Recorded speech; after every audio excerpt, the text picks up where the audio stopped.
Auditing the Fed Will Audit the State by George F. Smith. If Ron Paul succeeds in getting the Fed audited, the consequences could be far-reaching. Assuming the audit isn't rigged to protect the guilty, as a similar bill was in 1978, the Fed will need every obfuscating Keynesian to testify and write editorials on its behalf to reassure the public that monetary matters really are best left to the gods who rule us, such as Ben Bernanke and Timothy Geithner. Monetarists, too, would likely join the Save the Fed crusade, perhaps arguing that even a great free market economist like Milton Friedman considered the Fed useful for preventing and curing recessions. But the really appetizing part of auditing the Fed is knowing what stands behind it. The Fed is a racket at heart, a con game writ large. What else can you call an organization with the exclusive privilege of printing money in the trillions and handing it over to friends? But if this is true, what does that say about the state, the organization that created and sanctions it?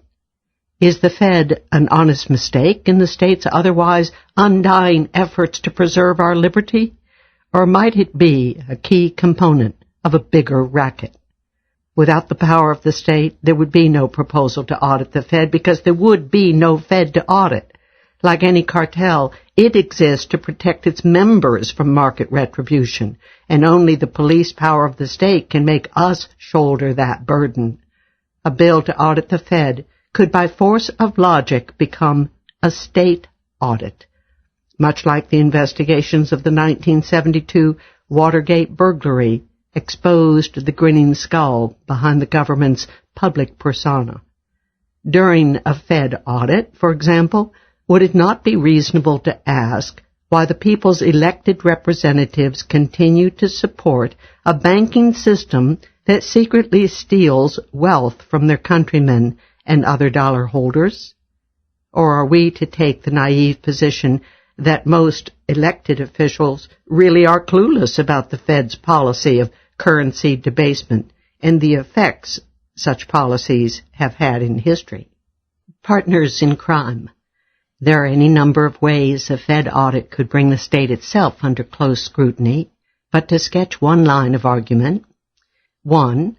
It is well known that banks engage in fractional reserve lending, meaning that bankers use their deposits in lending operations with only a part of their loans covered by money reserves. Fractional reserves expand the money supply, which until the age of Keynes and Fisher was called inflation. It is also common knowledge that when banks extend too much credit, depositors quite naturally get nervous and start withdrawing their money. Although fractional reserves would seemingly qualify as a form of embezzlement, the act of taking for personal use other people's property without their knowledge or consent, government court rulings have never viewed it as such. As Rothbard observed, a bank that fails to meet its deposit obligations is just another insolvent, not an embezzler. Following the British ruling in Foley v. Hill and others in 1848, U.S. courts consider that money left with a banker is, to all intents and purposes, the money of the banker to do with as he pleases. This holds even if the banker engages in hazardous speculation. Thus, according to the state, there can be no embezzlement because the money belongs to the bank, not the depositor. Yet, was there ever a depositor who thought he was turning his money over to the banker so he could do as he pleases with it? Furthermore, when the banker, in loaning the customer's deposit to another party, essentially creates two claims to the same piece of property, the money deposited, there is no way he can meet his obligations to both depositor and borrower at the same time. Why does the state exempt banks from the law of contradiction? 2. Without a central bank, fractional reserve banking leads to repetitive crises, as banks are incapable of meeting redemption demands. Banks that have trouble meeting their obligations need money fast, and this is one of the problems a central bank addresses. The very existence of a fractional reserve banking system invariably leads to the emergence of a central bank as a lender of last resort, Jesus Huerta de Soto tells us. True, but as de Soto recognizes, central banks don't emerge from open and candid discussions within the banking community unless one regards their wish for a more elastic currency as an instance of brute honesty. To succeed, central banks need protection from competition. They need to be the monopoly supplier of bank notes. But monopolies in this sense don't emerge on a free market. A deal needs to be cut between big bankers and influential politicians to create a bank with legal privileges. This arrangement is then forced on us, not as a special privilege, but as serving the public interest. And we need to be forced to accept the privileged bank's fiat money in trade for real goods or services. It bears repeating, a central bank is not a natural product of banking development, as Vera Smith concluded in her well-known study. It comes into being as a result of government favors. What does a government get in exchange for these favors, a Fed auditor might ask? 3. With a central bank, fractional reserve banking leads to repetitive crises, but they may differ from crises without a central bank in two respects. 1, because a central bank enforces a uniform rate of inflation, credit expansion, one bank can't jeopardize the rest by overexpanding more than others.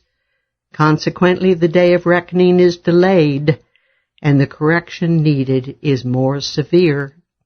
And 2, when the crisis hits, the central bank provides a means for more monetary wrongdoing.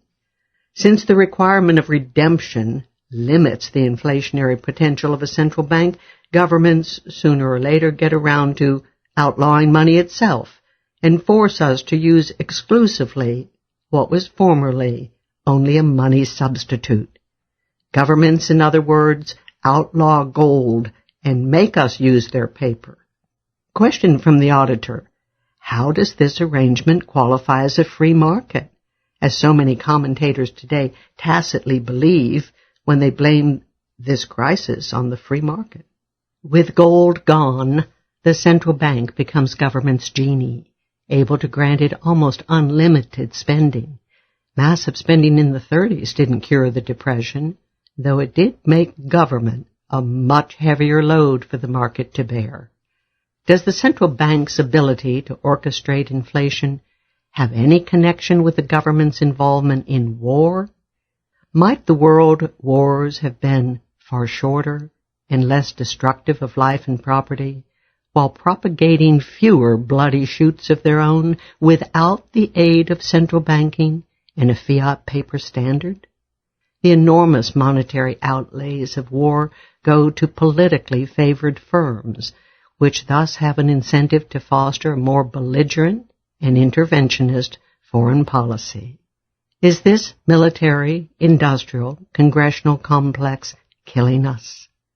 How eager will politicians be to go to war or police the world if they no longer have a printing press to pay for their adventures? Might we all be better off with a money and banking system that is completely severed from government? And might we be better off with a government that can't feed on inflation? The Pujo Committee.